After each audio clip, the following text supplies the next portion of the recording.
Hi, Zizaran here, and I wanted to make a quick update video on, well, Harvest is going fully core now, and we know pretty much exactly how it's going to work.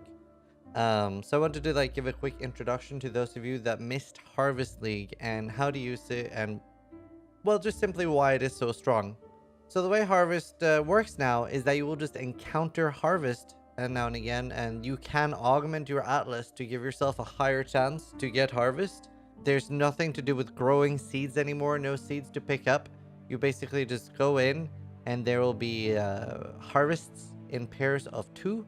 Whenever you choose one harvest, the other one will wither, so try to make sure if you see one has loads of life modifiers, one has loads of attack, well, probably most people are going to be taking the life one. Maybe you're not. Maybe you're playing a spell build, right? So if you take the life one, the attack field will wither away and die. There are things you can do as well to give yourself a chance that the other field will not wither.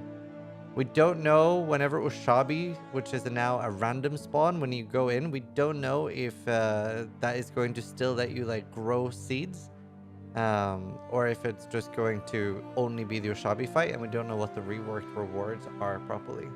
So we'll find that out soon. They've confirmed that they didn't remove any craft. The only craft that has been reworked is the one that added extra juice, which now instead, since there is no juice anymore, all it does now is it gives a lucky craft, so it'll roll the scenario twice and give you the rarer outcome, which is pretty cool. So that means that all the really, really strong stuff like remove fire, add chaos, remove fire, remove non-fire, and add fire. There's so many strong things that are still in the game. This is a very complicated mechanic, and I talk about stuff like this in the crafting tutorial. I want to open PoE DB and talk about it a little bit here.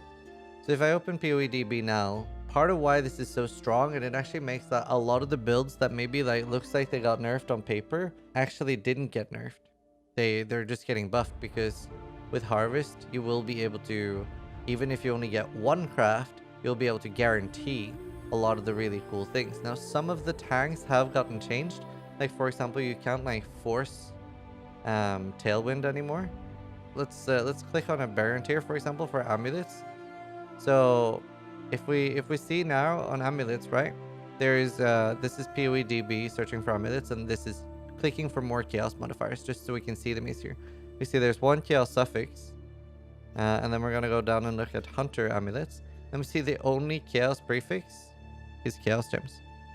What that means is, if I, for example, I can give a quick example in PoB, but let's say that I have a amulet here that is it's hunter, and then we have, well, let's just say it's rolled shitty suffixes, right?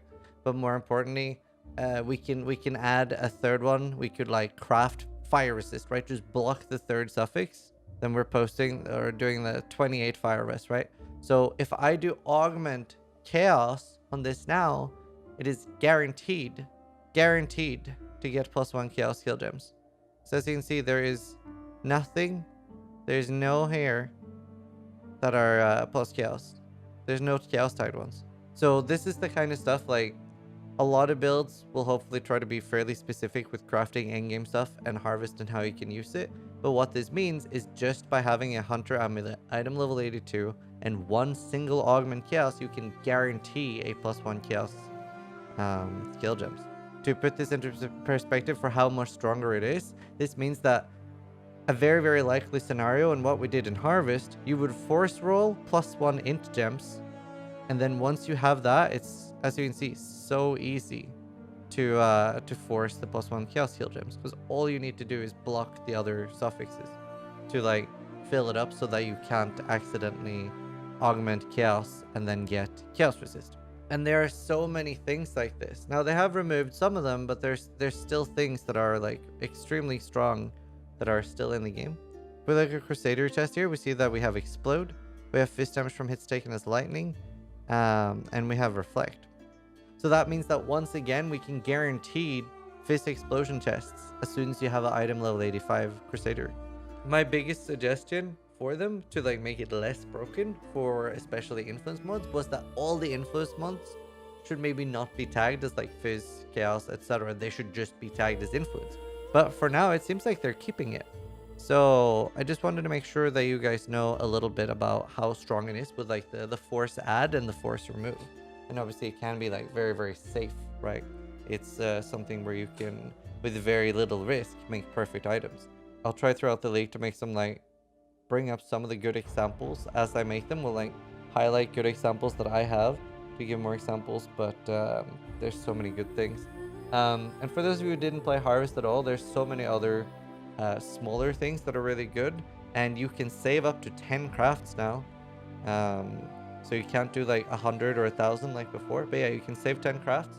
You have really, really nice things like being able to switch resists around. So you can do, like change fire resist to cold resist, and it'll be the same tier. So if you do 48 fire resist to cold, it'll be that tier of 46 to 48. And there are like some cheesy things you can do here, where maybe an item you can switch something to fire resist, and maybe you've like similar to the way we showed earlier, right, where you could augment chaos and that be the only chaos. Sometimes you can do that with resists, where you force it to be maybe if you add and remove, all the other stuff is filled up, so it's only fire resist that can go back on, and you could technically then add remove until you get the desired tier of resistance stuff. So even like with small things like moving the resists around, you have so much more room there. You'll know that you'll eventually be able to get the things you want with safety, which is obviously a huge improvement over our current system, which is just pure RNG. I'm not a huge fan of the perfect safety stuff. I prefer risk. I love the annulment orb being a 1 in 6 gamble. I think that's really cool. You also have a lot of the things that like just change fragments around. You can gamble on divination cards and flip them. There's so many cool things that Harvest has to offer. Even just like the reroll ones, like the reroll with life and stuff, is just really, really nice for early gearing. And obviously we don't encounter Harvest early anymore, it's just in maps. And then you also have like some really, really big quality of life, like switching a stack of essences around. This is huge, especially in Soul Self-Fun, and upgrading essences. So yeah, a lot of useful stuff. It should be a very nice league for Soul Self-Fun. Just wanted to make a quick TLDR on Harvest for those of you that didn't play the league.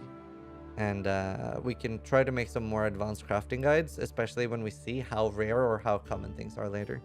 But anyway, best of luck in 3.13. Hope you guys have a lot of fun. Thanks so much for watching. Sub if you liked the video, and try to die less than I do.